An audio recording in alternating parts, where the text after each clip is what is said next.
Prince Harry and Meghan Markle's financial collapse is getting so bad. Indeed, Paula Frolic Uncensored reporting they're kind of running out of money, which means the consequence looks like it could be Spare Part 2. Maybe Harry is possibly interested in doing a second Spare 2.0, Spare Us, I think. Prince Harry has set to work on a sensational sequel to his devastating book Spare, the book about his life that tore his family apart. This was meant to be the big thing, right? This was meant to be the sort of tell-all thing that was going to put this mess of the last few years behind these two, the Sussexes, right? What if Prince Harry's next big payday isn't coming from Netflix, Hollywood, or Meghan Markle's latest business venture? What if it's sitting inside the pages of a book he already started writing years ago? A second memoir, a sequel to Spare. And this time, the stakes could be far higher. Because according to several royal commentators and broadcasters, there is growing speculation that Harry could be considering another book. This is something that is circulating in the publishing world. And I always say when there's smoke, there's a little bit of fire. I reported last year that Harry and Meghan had been calling Penguin Random House repeatedly, "Where's our royalties? We need our royalties. We'd like more money." And the problem with that is there is no more money. You know, they were overpaid for Spare. And while it did sell 6 million copies, 6 million does not equal 20 million in actual profits for him. One that would revisit the royal family, his relationship with King Charles, his bitter fallout with Prince William, his court battles, and everything that has happened since Spare was published. And if that book really is being prepared, there is one enormous question hanging over the Sussexes. Why now? Is Harry genuinely preparing to tell his story again? Or is the threat of Spare 2 becoming a financial weapon? Something that could generate another enormous publishing payday while simultaneously putting pressure on the royal family? A second Spare 2.0, Spare Us, I think. But, you know, him and Meghan, they've got all these legal troubles. So this financial troubles, of course. So they've got no money. And now we've got award-winning journalist Paula Frolic. She told News 24 that the Duke is considering a follow-up, Spare 2. And that, you know, this is how they're going to get their next payday. Goodness me. Look, it wouldn't surprise me. I've got to be honest. It wouldn't surprise me, Christo, if he did go down this path. And I was worried during his UK visit that he was there to collect information when he was catching up with the King and the Queen. But goodness me, Spare Us, surely. Because this time, Harry wouldn't just be reopening old wounds. He could be opening every wound that never healed. When Spare arrived in January 2023, it became an international publishing phenomenon. Harry revealed deeply personal details about his childhood, his relationship with William, his father's family, his time in Afghanistan, his relationship with Meghan, and some of the most private moments surrounding the royal family.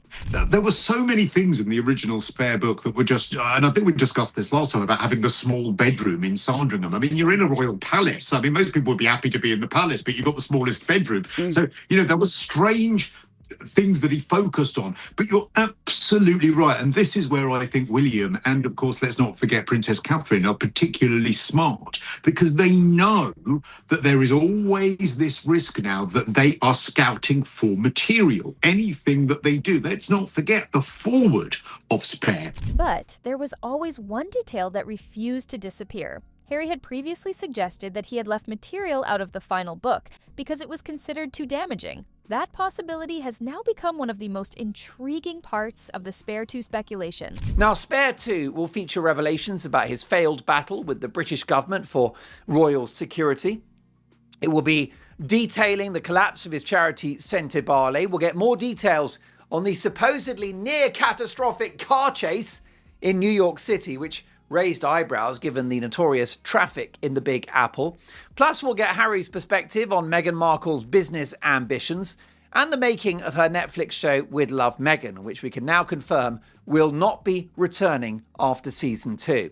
Royal commentator Richard Fitzwilliams has argued that another memoir could be commercially attractive for Harry, especially if the Sussexes are facing increasing pressure to find major new sources of income. And broadcaster Mark Dolan has gone even further, suggesting that the prospect of a sequel could become a major publishing event. He went in when he was the first opening chapters of Spare. He speaks about the Queen lying in state in Balmoral. This is really, really personal, intimate stuff, and these are conversations and things that were not for public consumption. So you're absolutely right. Are they gathering material for a new book? And there is always that risk as well, where you say to Harry or to Meghan, oh, morning, how are you? Isn't it a lovely day? Oh, you're racist. Think about what that means. The first book revealed what Harry was willing to say when he was angry. The second book could reveal what he decided not to say the first time. And that is precisely why the idea is so explosive. The financial argument is where this story becomes particularly interesting.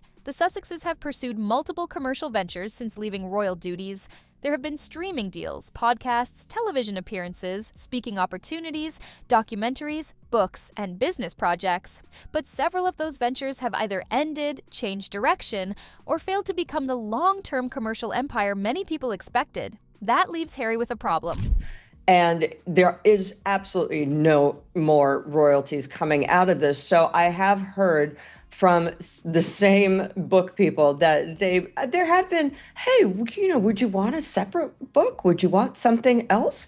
Now, of course, they haven't said what that is. It could be an Eddie Murphy, like Coming to America. It could be Lessons I've Learned, or it could be Take Me Back, Pa. But there's definitely some interest, and it's really the only way that Harry himself can make money, because he's tried everything else, and right now, he's a little bit cuckolded. Meghan is the one who has brought in the deals, and frankly, no one's going to like to hear this either. His greatest commercial asset may still be something he has already used once, his royal story. Harry's name sells, his family sells, royal controversy sells, and perhaps most importantly, conflict sells. A new memoir would combine all three. The publishing industry understands that perfectly. A second Harry memoir would not be an ordinary celebrity autobiography. It would be an international event. Every revelation would become a headline. Every accusation would trigger television debates. Every chapter would be dissected across newspapers and social media. And every member of the royal family would be asked to respond. Now, this book will be another publishing sensation. Yes, the book will be worthless. It will be full of lies. It will be vitriolic, bitter, nasty, churlish, obnoxious. It will be all of those things and much more. But there will be a bidding war for it. When the book is published, it will be the publishing event of the year. And so the bottom line is that Harry's got financial problems. It makes perfect sense that he goes back to the well of royal gossip and of royal attacks on his own family. Of course, there isn't just the advance, because the way that publishing works is that Harry would get a big chunk of cash straight away. So for the original book, he would get $20 million. With inflation and with the fact that there would be intrigue around what would be happening in Spare 2, what the details of it would be, Harry wouldn't necessarily need to spend years building a new career. He would simply need to open the royal vault again. But here's where the story gets really interesting. The most controversial possibility isn't necessarily what Harry has written since Spare, it is what he allegedly left out. There has been repeated discussion around the claim that hundreds of pages were removed from the original manuscript because they were considered too sensitive for publication. If even a portion of that material still exists, imagine the marketing pitch. Harry's untold story. The revelations that were too explosive for Spare. The chapters the royal family never wanted published. That practically writes the publicity campaign by itself. Yeah, that's always the risk, isn't it? Mm-hmm. Why did you say that the day was a nice day and that it was light? Why aren't you saying it's dark? You're racist. Mm-hmm. That is always this risk that they are going to try and create some sort of drama from innocent comments, which we saw with the Oprah interview. And because of the royal family, the nature of the royal family, they cannot respond in the kind of way that they would want to. And that is always the risk with Harry. I'd have him sign an NDA. I've always said that actually it'd be very nice if Harry could go and see Prince Charles, but I would have the palace sign him, have him sign an NDA that anything that goes on behind palace doors while he's there, you've got to sign to say that you're never going to reveal it. Yeah, because he's a liability. You just wouldn't trust him at all. So, no, I agree. Sign an NDA if you want to see us. Fine, that's not a problem. But you'll have to sign first, just to cover all bases. And publishers know exactly what happens when the words "never before revealed" and "royal family" appear in the same sentence. The media frenzy begins. Suddenly, Harry isn't simply selling another book. He's selling the possibility of information that readers believe they were never supposed to see, and that could make Spare 2 even more commercially powerful than the original. But there is another side to this. King Charles has reportedly made efforts toward reconciliation with his son. There have been meetings. There have been private conversations. There has been speculation about whether the relationship could eventually become more normal. I am hearing that she likely got a point or two, which is, it sounds very small. But However, it could be massive at the same if it sells to a massive. big tech giant. I have friends of mine in the tech fashion world who did not take any money for their work on a startup. Instead, they took 1 point, and their grandchildren will live off of that 1 point for years. But imagine rebuilding that relationship while knowing another memoir could be sitting on a publisher's desk. That changes everything, because reconciliation requires trust. And trust becomes extremely difficult when private conversations could potentially become future headlines. Then Harry would get a bigger advance. So the advance could be expected to be $25 or $30 million.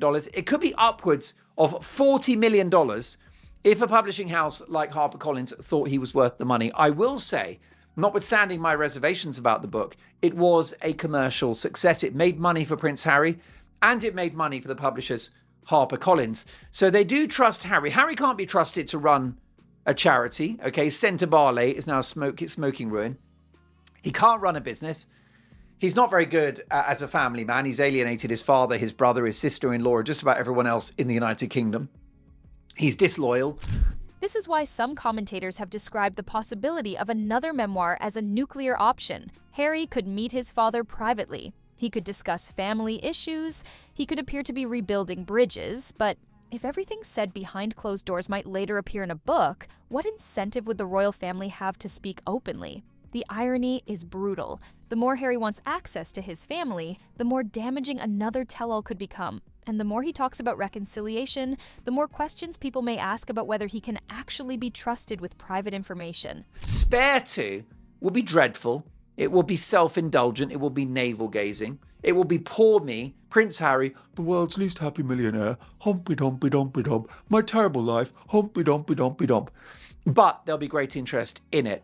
And a publisher like HarperCollins now trust Harry to shift units. You don't just have the sales of the hard copy of the book itself. You got the audiobook. Harry read the audiobook, which sent me to sleep, I can't lie. Perfect cure for insomnia is to listen to Spare in the dead of night. But you also have the newspaper serializations. So a newspaper like the Mail or the New York Post or any other great publication will pay HarperCollins $1 to $3 million just for the serialization rights. That will be sort of excerpts and highlights from the book. Not that Spare 2 will contain any highlights, only lowlights. For Prince William, the situation could be even more difficult. The damage caused by Spare was not simply about money or headlines. It was personal. Harry's account of their relationship became one of the defining controversies surrounding the book. William was portrayed through Harry's perspective, while the future king had virtually no ability to answer every allegation point by point. That dynamic would become even more dangerous with a sequel. But it demonstrates William's excellent judgment. He's a wise man. Unlike his brother, he's very, very bright. He's emotionally intelligent. He's wise. And he's got an inner steel. He takes no nonsense. He takes no prisoners. And he knows what his brother's like. They've grown up together. He's done so much for Harry over the years. He's been essentially a parent and guardian, having lost their mother when Harry was very small. And of course, William himself, still a teenager, but he had to grow up overnight and took responsibility because Charles was quite distracted. He was in mourning for Diana. Then he was building his relationship with Camilla and trying to reconstruct his public image. Because now there would be years of additional material. The court battles, the security dispute, the Sussexes' commercial projects, their relationship with the royal family, the California years, the breakdown in communication, and potentially Harry's perspective on his relationship with William. But William knows Harry He doesn't take any nonsense. He doesn't suffer fools gladly. And he knows that his brother is the biggest fool of all of them. The trust between them is zero. And hopefully these revelations about the fact that Harry is sketching out Spare 2 ought to cause King Charles to reflect on his decision to reunite with his son and to broker some kind of peace deal. I'm happy for a peace deal, but that peace deal has to be predicated on Harry apologising for the last 5 years, promising that he'll never do such a betrayal again. No more books, no podcasts, no TV shows, no Netflix deals, and ideally, the ultimate price of peace, because you know when you're trying to do a peace deal, they call it land for peace, don't they? After everything that happened, that could create an entirely new chapter in the royal family feud, and this time, William would know exactly what Harry is capable of putting on paper.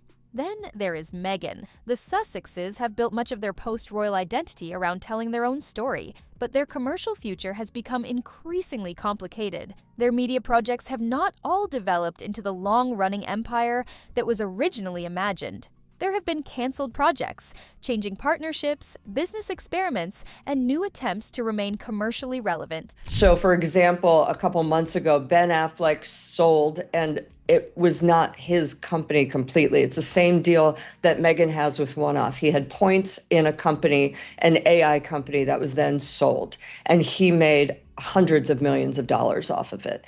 Everybody wants that. It's passive income. It's passive money. They just said, sure, put my name on that. You can use my name to publicize everything. And all of a sudden, without really lifting a finger, guess what? They now have hundreds of millions of dollars. We'd all like that. I would like that. And this is where a Harry memoir becomes particularly valuable. It doesn't require a new product. It doesn't require a new television format. It doesn't require convincing millions of people to buy another lifestyle brand. It requires Harry to tell a story, and Harry already has one of the most famous families in the world sitting inside it. Some commentators have even speculated that Meghan could eventually publish her own memoir. But if that ever happened, the timing would be critical. Meghan Markle has been a struggling actress for years. The only break she got was on that particular soap, and she wasn't starring in it. But the way she portrays herself is that, of course, without her, it wouldn't be nothing. And as I've often said, William and Catherine knew nothing about this particular soap opera. It was just something that, Harry wanted to make her feel good about.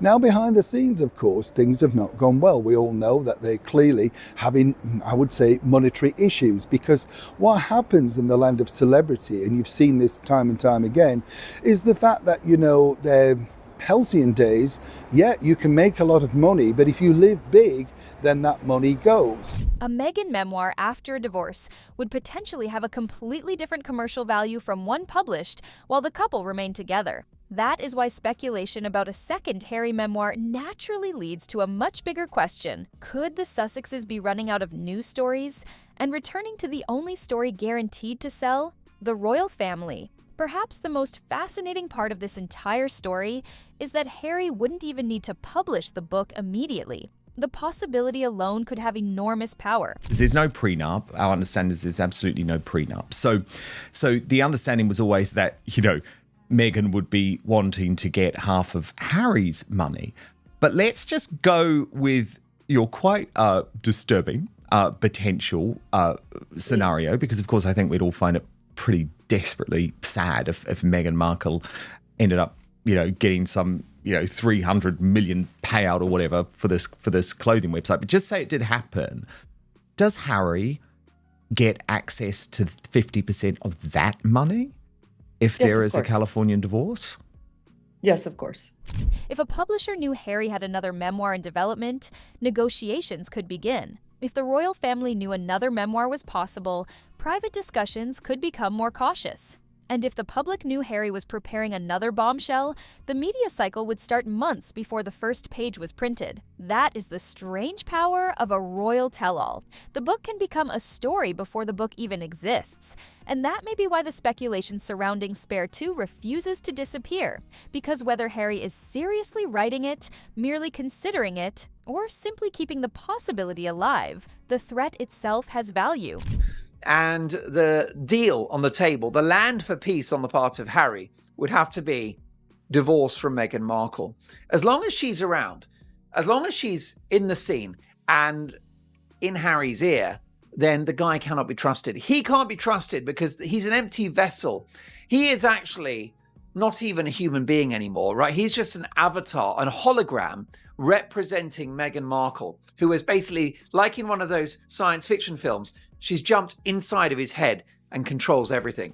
So when he does these interviews with, oh, my life is so terrible, I don't know how long my dad's got, I don't want to do any fighting anymore, all of that is dictated by my husband, by Meghan Markle herself. So, is Prince Harry actually writing Spare 2? Right now, the public evidence does not establish that a finished sequel exists, but the speculation is clearly circulating among royal commentators, broadcasters, and publishing watchers. And financially, commercially, and strategically, the idea is not difficult to understand. No, and by the way, I'm not in the imminent divorce camp either. My view, though, is that financials make up a huge part of Prince Harry and Meghan Markle's future considerations, you see. Well, it also makes up a huge part of their fights and the unhappiness they've been having. So again, Meghan was not 100% on board and not happy for Harry to go ahead with this massive lawsuit against the Daily Mail, specifically because if they lost, which they did, they'd be on the hook for millions. Harry has already demonstrated that his royal story can generate enormous attention. A sequel would have a ready-made audience. It would have guaranteed headlines. It would have international interest. And most importantly, it would reopen the very conflict that made the first book such a phenomenon. The threat of this second book can be leveraged by Harry. It wouldn't surprise me if Harry conducts these peace talks with Charles and actually says, well, let me lay it out for you. Either we bury the hatchet and have a peace deal, or I write Spare 2. That is ultimately, it's not just his meal ticket and his way out of bankruptcy so that he can then prop up his marriage with Meghan Markle, who, be clear, is on the market for a billionaire. Because Meghan Markle is motivated, I've been saying this for months now, Meghan Markle's motivated by a few things: fame, power, influence, ego, and money. And she's got all of the other four things courtesy of Harry and the royal family. The one thing she hasn't got is money, the cashola. But there is one enormous price. Every page could make reconciliation with his family harder. Every revelation could destroy another piece of trust. And every accusation could create another round of headlines that lasts for weeks. So perhaps the biggest question isn't whether Spare 2 could make Harry money. It almost certainly could. The real question is whether Harry is willing to pay the price that could come with it. Because if he opens that door again, there may be no easy way to close it. So what he says carries significant weight. And it's interesting, isn't it? He's absolutely right that Spare would have been 400 pages, would have been 1,000 pages longer and more boring than War and Peace. Right? War and Peace is like a chick lit. It's like a rom-com by comparison to Spare, which was the most miserable, tedious, dull, horrific book. Anyhow, but Harry, we're told, if we're to believe him, cut lots and lots of pages, lots of excerpts, lots of anecdotes from the book to spare the royal family's blushes. Well, I don't know what worse he could say than revealing details of his fight with his brother William. I don't know what worse he could say than casting his stepmother Camilla as a dreadful, horrible person, a vindictive, nasty, dangerous individual. And if the reports are wrong, then the story disappears. But if they are right, the next royal family bombshell may already be sitting in a manuscript somewhere, and this time, Harry may have even more to say. So what do you think? Is Spare 2 really being prepared? Could Harry be considering another memoir because the Sussexes need a major new source of income? Or is the entire story simply speculation being amplified by the royal media machine? And by the way, everything that's bad about Harry, his nasty behavior, his vicious remarks, his pathological cruelty towards his family, all of it is directed by Meghan Markle. He's like a remote control car just being driven around with Meghan in control of the toy. That is it. That's it. The guy he's just like a wind-up toy. She winds him up and off he goes. It's very sad to see what's happened to this guy. It's a crashing. It's actually a national tragedy to see what's happened. How we've lost Prince Harry. I mean, Britain hasn't just lost him, and the family haven't just lost him. He's lost himself. He's just a shadow of what he was, isn't he? He's quite literally a shadow on the wall. He's Meghan's whipping boy. Let me know your thoughts in the comments. And if you want more coverage of the latest developments surrounding Harry, Meghan, William, King Charles, and the future of the royal family, subscribe to the channel and turn on notifications. And don't leave just yet. Click the video on screen now for our breakdown of the Sussexes' financial situation and the business decisions that may have brought Harry and Meghan to this point. Because if Spare 2 really is coming, the story may only be getting started.